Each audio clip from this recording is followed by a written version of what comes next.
So yesterday, the 25th of November, was the International Day for the Elimination of Violence Against Women and Girls. This is a UN designated day.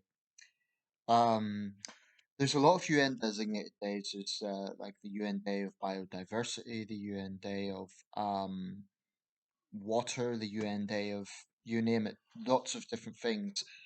Um, I wonder how much effect these sort of days have. I think any number of these causes should be year round. Rather than being one day. But perhaps by designating a particular day, it's an opportunity to draw awareness of it in a way that just keeps it in the public psyche or in the public mind. So, in terms of the principle, I'm all for it.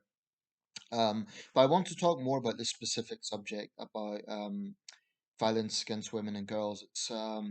It's a depressing subject, but I've never steered away from taboo subjects in this channel, and nor will I if I think they're important.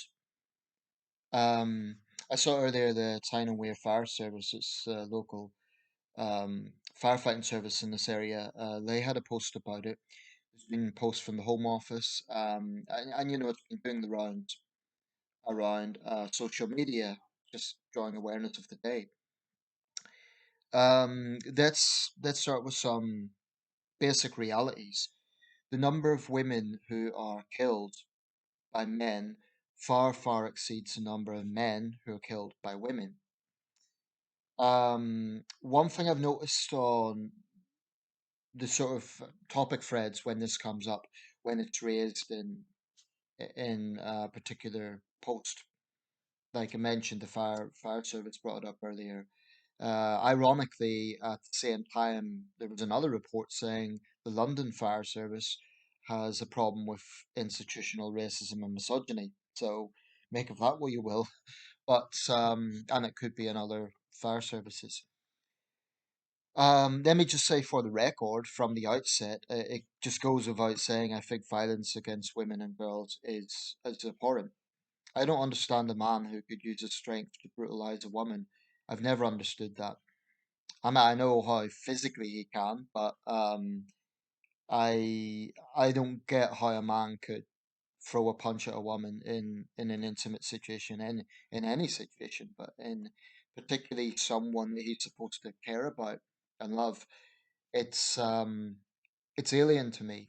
I know it happens, but it's just I don't understand that. Um, but yeah, far more women are killed by men. That's just an empirical fact. And the thing about homicides, the thing about deaths, they're relatively easy to it's relatively easy to get statistics and something like that. It's in a country like the UK, it's not exceptionally high compared to some parts of the world, and we actually have pretty good data recording systems. Something like a homicide, you know, it's easy to research something like that. It's a lot harder to look at, for example, emotional abuse or even physical abuse, because for one thing, often it's not reported, and for another thing, emotional abuse particularly is very, very hard to assess in terms of scale. That's why the wider issue of domestic abuse and domestic violence isn't black and white, as some people imply. Um, I think that that's important to consider. But in terms of eliminating this problem, that's a bit like saying that let's eliminate war, let's eliminate crime, let's eliminate. It's a great idea. It would be a much better world if we didn't have this problem. But the problem with eliminate, it's absolutist, and it's I don't know how realistic it is. And then you start getting into some question marks because the assumption is we're talking about violence against women and girls at the hands of men. Well, what about women being violent to other women? Now, if you're talking about eradicating violence against women and girls, that would have to include women being violent to other women, really, if it's a universal thing. And I don't think that's what's about, really. I think it's getting to the heart of the matter. If you're talking about elimination, Now, again, the number of women killed by other women is probably minuscule. It happens, but it's probably minuscule. I wouldn't want to veer into percentages or anything like that, but the vast majority of murders are either men killing other men or men killing women. That's just a reality. Um,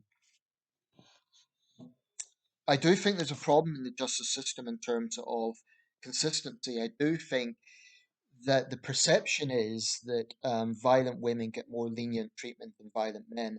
I say perception because no doubt the sentencing committee and the Ministry of Justice would deny this, and they would say each case is taken on its own merit.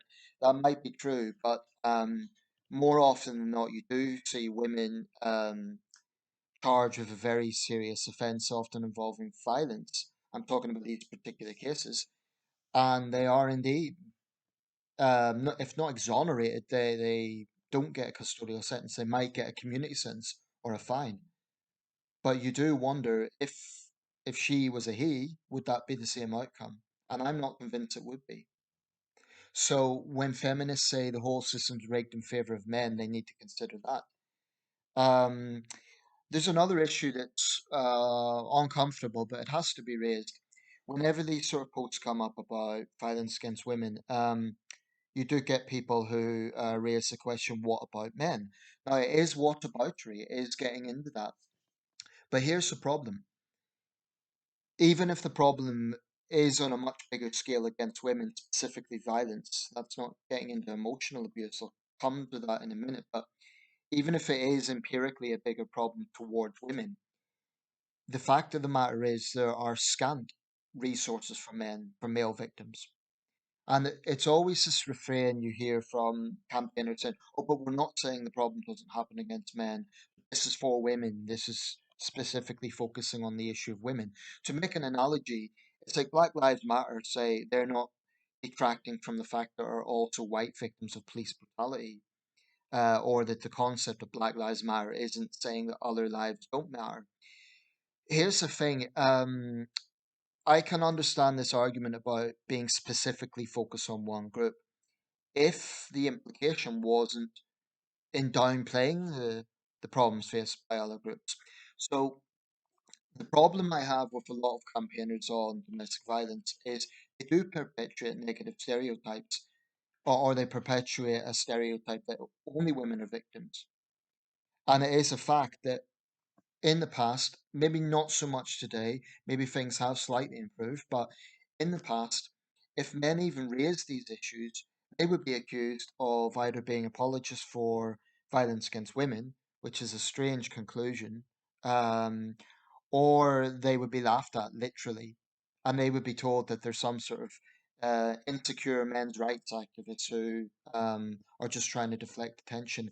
This was the attitude of Charlotte Proudman, the so-called feminist lawyer, at the time of the Depp Heard trial, which was very revealing. She totally dismissed the whole thing, as did a number of other feminists.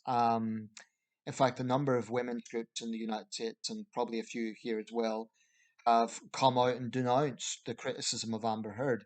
Now, I think that turned into a little bit of a circus. That's dubious.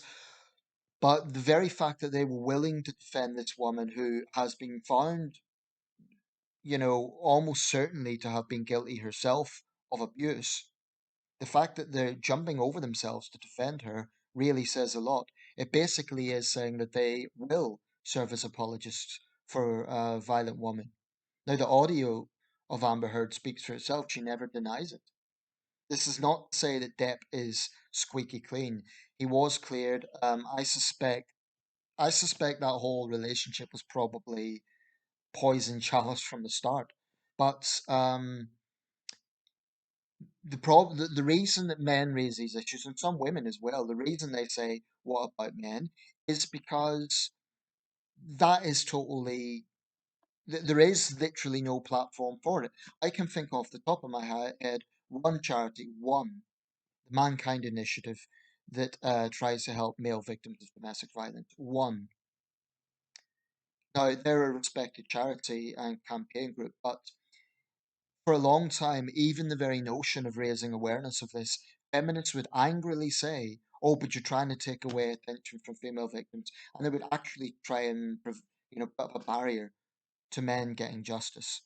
There's some famous examples. I believe Roger Moore, the actor, James Bond, he had suffered domestic abuse in one of his marriages, and he was James Bond, so it just shows it can happen to anyone. And it's often these stereotypes. I mean, Moore was, a big guy. He wasn't like, you wouldn't look at him and think he's a pushover. So it's getting into the stereotype about what a victim should be. Um, Jeremy Kyle, now, not my favorite person in the world by any means. And I do not want to say anything I've said about him. I think his show was sick. I think it was cynical, exploitative, etc., etc., etc. The one little caveat I will give Kyle is that he did have an episode that was focused on male victims of domestic violence. It's the only credit I will give Kyle. I think he, in many other ways, is a pretty um, lamentable character. But on this occasion, he did bring out a guy who'd been a victim of domestic violence. The audience laughed at him, and Kyle rebuked them. Although that's the sort of audience that Jeremy Kyle, attracted. But he did rebuke them, and he said, "Look, if this was a woman, you wouldn't be responding that way." It's the only time I ever sort of thought Kyle was, well, he's right about that. Um, but I think that in terms of this problem of violence against women and girls, because that is what the day is about, how should it be dealt with? I mean, we always hear about men needing to step up. Well, I think any normal bloke, any reasonable guy, if he saw a woman being abused, he would likely intervene. If not physically, he would do something. He would call the police, or he would, as any decent person would, another woman would as well. I've never been in a sort of physical altercation in that sense, but I have seen men abusing women, and what actually happened, it was in Birmingham city centre. I saw this guy getting a bit rough with a woman, and I didn't go in there sort of knight in shining armor. It wasn't like that, but I was obviously a little bit taken aback by it, and I sort of stared, and I was thinking, okay, I should do something here. I should, you know. So I sort of I think I said something like, what's going on?" Or because I was a little bit shocked to see it, and the guy kind of ran off. Now, I'm not suggesting that I'm intimidating or I was playing up any sort of role, but I assume he just didn't want the hassle. Maybe he thought I would call the police or something. I don't know. Um, but the whole thing about expecting men to step up, we need to understand what we're talking about. I've heard people say, for example, that when Home Office had a video about this, when guys are engaging in sexist and misogynistic language that's degrading to women, then their mates should step up and speak to them. That could be one area, and I'm not totally against that concept because, you know, it's only really their friends that they're likely to listen to. Although I must say the video, annoyed me a little bit because it was so predictable. You had this like guy in a park, white guy, and he was kind of dancing. His mates were filming it, and this girl walked past, and he made a sleazy comment to her. And his friend, the black guy, was saying, "Dude, that's not cool." The reason it annoyed me is because they always have to make the villains in these videos a white guy. Now, if they'd made him a black guy, that would be racist. So, even this conservative Home Office is quite woke in how they go about things. But look, I'm not against any sort of measures to deal with this problem, and I don't say that there is no problem. I've seen guys who, act in a cringy and embarrassing way, and they do talk to women in a very disrespectful way, like, they're God's gift to women, and actually, I say I haven't been in a confrontation. I remember a few years ago, I was going to the boxing club I was at that time. I sort of, trailed off it, but this wasn't like I was by no means a professional. It was at that time it was sparring and so on. Anyway, a young guy was interested in coming along, and he asked if he could come with me. bit younger than me. I guess he would have been in his early 20s at the time. I said, yeah, sure, come along. It's, it's at this place and we need to be there for seven, etc., etc. And a female friend of mine at the time was interested in the sport of boxing, not so much about doing it, but because she was quite a girly girl, but she just was interested in, she wanted to see, and she asked, would it be okay if I came along and basically watched me training, which was, I don't know, I don't know what it was, but I said, sure, I'm sure they won't mind, but just, maybe, I don't know, just you can watch at the side or something. But anyway, this young guy kind of took me aback because when I introduced him, I said, "Oh, this is my friend," and I introduced her. Um, when she was out of earshot, he said to me, "So is she your bitch?" Verbatim, that's the exact words he used. I sort of looked at him and said, "Dude, she's my friend. Come on, be respectful." Um, and the implication is that this is, if she was my girlfriend, that would be what I would call her somehow. Of course, I'm not into gangster rap, and that's not how I would refer to women that I care about, whether they're a friend or a girlfriend. So, I don't think he was necessarily a bad guy. I don't, but he was a young guy and he was just trying to be cool. And I thought that, yeah, that's an example of this kind of braggadocious sort of alpha male mindset. I would expand this actually to the influence young men get from so-called rap. Um, some of it, I'm not going to generalize, but because I've gotten hot water sometimes for miscategorizing an entire genre. But I do think there is a negative influence that some young men get from that whole world where it's fast cash, crime pays, women are commodities. It is quite a toxic message. And some women, go along with it. They don't help matters either because they kind of endorse this mindset. Um, so I do think that is a problem among some young men. This sort of sexist language that's glossed up as, to use the American vernacular, locker room talk. In this country, it would be banter, it would be called. It's not right. Women, I mean, the whole thing about wolf whistling, for example, women shouldn't have to feel like, they're being googled at and catcalled when they're just minding their own business. I mean, people might say it's harmless, so take a compliment, but the onus shouldn't be on her to take a compliment. The onus should be on the man to stop being an ass and not think he has a right to just communicate that way with a woman he doesn't even know, to any woman. So I do think that some of those attitudes should be challenged. Where I would draw a line is when it starts getting into the point of, in fact, I mentioned Charlotte Proudman earlier. She initially got attention because she sued her boss, who had sent an email, and well, she actually initiated the contact. But if you know the case, basically she tried to sue him for sexual harassment, but there wasn't really any case to answer because his response was not overtly sexual. He complimented her for being good looking, which maybe was inappropriate, if you're familiar with the case, it was totally overblown. So I do think there are circumstances where some women, and I say this cautiously, some women will weaponize it. They don't get their own way. Um, but having said that, men should have some self-control, and catcalling and stuff like that, there's no excuse for it, in my opinion. Um, in terms of the more serious issue of violence against women, there's parts of the world, particularly in Latin America, where it is a very, very serious problem. And in other parts of the world, for example, in Ukraine, many Ukrainian women have been raped by Russia's invading troops. In the DRC, in the Democratic Republic of Congo, there have been endemic cases of rape in war. So there are some very, very serious problems going on, particularly in conflict zones around the world. Um, but even in Britain, which is, we are a developed country, we're a democracy, we still have a problem.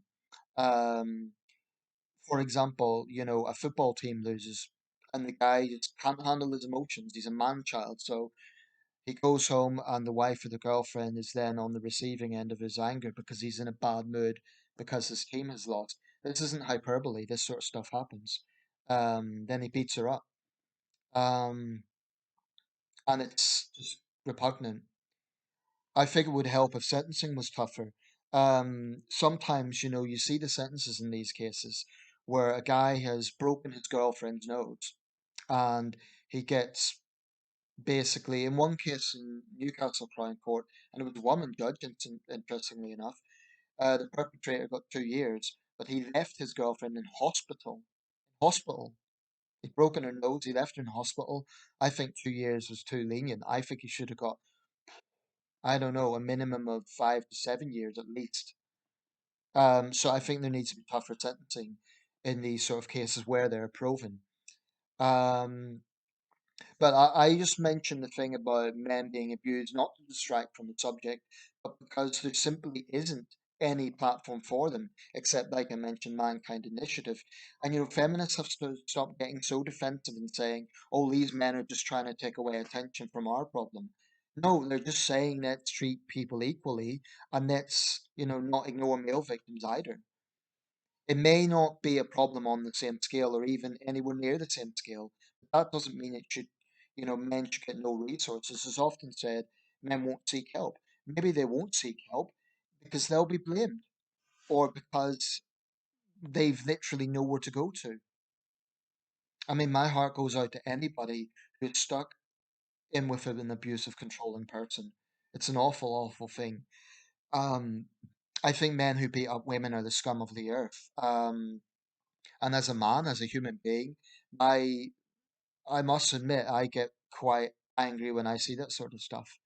There was footage from it was somewhere in Central Asia a few years ago, and on the day of their wedding, the bride had done something that displeased the groom, and he in front of the guests he swung around and slapped her hard.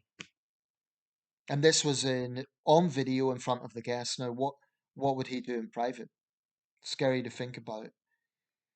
So, around the world, women are living in fear. I think there, in that sense, there does need to be cultural changes whereby women should not be blamed if they're abused. This thing about honor, so-called honor, I mean, this doesn't even get into the issues of honor killings. We talk about an international day against of violence, excuse me, against violence towards women and girls. We need to talk about cultural issues. We need to talk about things like honor killings. We need to talk about machismo cultures that basically tolerates this stuff.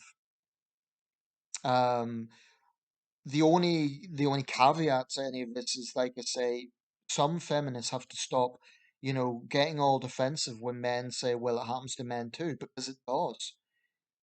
Men may not be killed by women, but I mentioned the issue of emotional abuse. How many suicides could there have potentially been that were a result of a domestic abuse and weren't, maybe people didn't connect the dots? Male suicide is high.